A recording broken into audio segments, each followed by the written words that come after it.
everyone, this is Key, and today I have my May favorites for you, and I know this video is way overdue because it's pretty much end of the first week of June, but I still wanted to do it and share some of the products that I've been really loving this past month. First, I have this BB cream, and because the weather's gotten a little bit warmer and I've been outside, I've stopped really using foundation and just sticking with either my Bobbi Brown Creamy Concealer, or on days where I feel like I need a little bit more coverage, like if I have any redness, then I will use the Sleoelli Beyond the Solution BB Cream. It's a really, really good, I would say it's about medium coverage, so it's not going to be like a tinted moisturizer, but it's not going to be like Makeup Forever's foundation either. It's not very heavy coverage. I usually just put some on my hand, and then I would just use my e.l.f. powder brush, I think it's called, face brush. It's a flat top brush, and then I just really buff it into my skin, and it gives you a really flawless finish. This is pretty, I would say it's almost like a half shade too dark for me usually, but since it's the summer and I've been out in the sun, it's a perfect match. I would say this is about an NC 20. So if you're around there to 25, then you can pull this off, and it's 50 milliliters. It's not very expensive. You can get it on prettyandcute.com for about $20, I believe. I will put the price up above, but this is really great, and it comes with a little pump, so it's really hygienic. The next product that I wanted to share with you guys is a bronzer, and I don't really wear bronzers except during the summer. I will pull one out, but this is my absolute favorite bronzer besides the NARS Laguna bronzer, and this is the Rimmel London Natural Bronzer. It's 0.49 ounces, so you do get a good amount, and it's in the color 022, which is called Sun Bronze. And I just think that I just apply it with an angled contour face brush, and it's very finely milled. It's the perfect, it's almost like MAC Blunt, I would say, but not as dark, and it's not as peachy apricot as MAC Gingerly, so it's a really good solid bronzer, and it doesn't make me look orange at all. It doesn't look fake. It just gives a nice contour shade, and it's just a really great bronzer.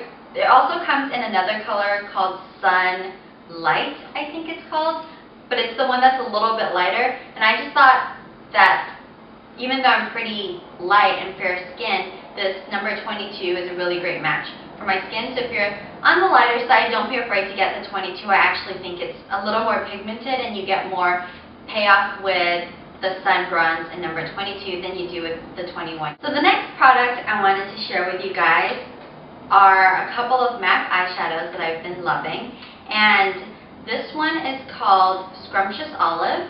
It's a pretty popular color. It's just a really pretty sage green with a hint of gold, I would say. And then this other one is MAC Embark, which is a matte dark brown. And I love them both in conjunction with each other because the matte color I will use as a contour shade just to do my outer V, and I will use Scrumptious Olive all over my lid, and it's the perfect color. I mean, it's the perfect color combination. It's a little more earthy and more neutral than what I usually wear, and I think they look really great together. So I just apply that with a regular e.l.f. eyeshadow C brush, and I will use a Sephora crease brush to apply Embark. So I've been really loving the Prestige Total Intensity Eyeliner in Bold Brown. I got this a little while ago. I got a whole bunch of the colors from the same line because I love this eyeliner. It's super soft and really buttery, and it kind of reminds me of the Milani liquid eyeliners and the Urban Decay 24/7 pencil liners, but I think this is like $3–4 as opposed to $18 to $20 for Urban Decay, and so I like this one a lot better, and it's still really, really soft, almost too soft at times, so you do have to wait a few seconds for it to set before like you curl your lashes. And I think it's the perfect combination along with these two eyeshadows because It's already really, really earthy, and I've tried it with a black liner, but I think I like it better with the dark brown liner. It's just a little bit softer, and yeah, it looks really great together.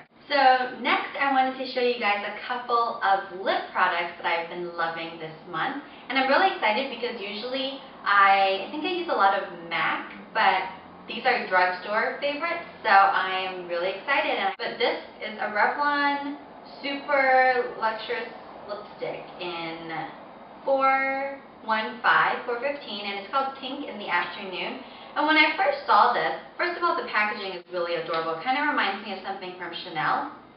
When I first saw this through the little, I almost want to say viewfinder, it's not a viewfinder, through the little glass, I thought it was going to be too bright of a pink for me, and I was really worried because pinks are really hard to pull off. Berries, everybody looks good in, and nude colors, everybody looks good in. Reds, same thing. But pinks I feel like are really difficult to pull off because some are too neon pink and some are too light for the skin and some are just more on the mauve side. So I was really curious to try this out, and I love this color. It kind of reminds me of a mix between Rimmel's Airy Fairy, which I love, and more of a coral type lipstick. This is what I'm wearing right now, and it just has the consistency of a matte cream sheen type of lipstick, like cream cup, and it goes on super smoothly. It's really moisturizing.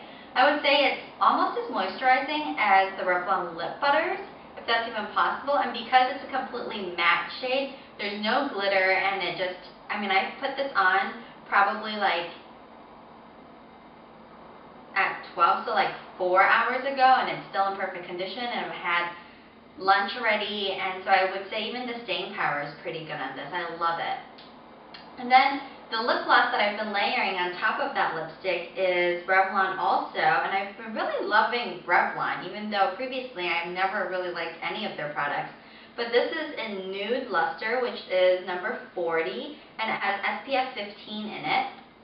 This is important because you're going outside, you're in the sun, and a lot of people put sunscreen on, but they forget to put SPF on their lips also, and this is a lip gloss that actually has it. And it kind of reminds me when applied of Viva Glam 5 from MAC, not as opaque, it's a little bit more sheer, but same kind of that nude, peachy, just really flattering type of shade. And the packaging is also really adorable. It comes with the regular doe foot applicator, which is great. And I really like it. Both products are really inexpensive. I think I got them both for about $10 at Ulta. And you can wait until you get the $3.50 off of 10 coupon, but these two are my favorite combination for the month, and I've been wearing them pretty much every day. And the last product that I wanted to share with you guys for my monthly favorites is a blush that I think I had previously talked about, that I like to wear in conjunction with this Rimmel bronzer. And this is the MAC Sheer Tone Shimmer Blush in the color Plum Foolery. And it's a really beautiful color. It almost looks like a darker version of NARS Orgasm is a really pretty peachy color with gold shimmer, fine gold shimmer, and this is less peachy coral, I would say, and more a little bit plummy mauve. And it looks really great with the bronzer. And I will put the bronzer in like a 3 shape, kind of right here. And then I will put this blush right along the apples of my cheeks. So I just use the same angled brush, and I love this color combination. It just makes you look like you've just been out running, or I guess not to that extent. You look good instead of dead, which is how I feel after I run. But anyway, really great, and I love this color combination.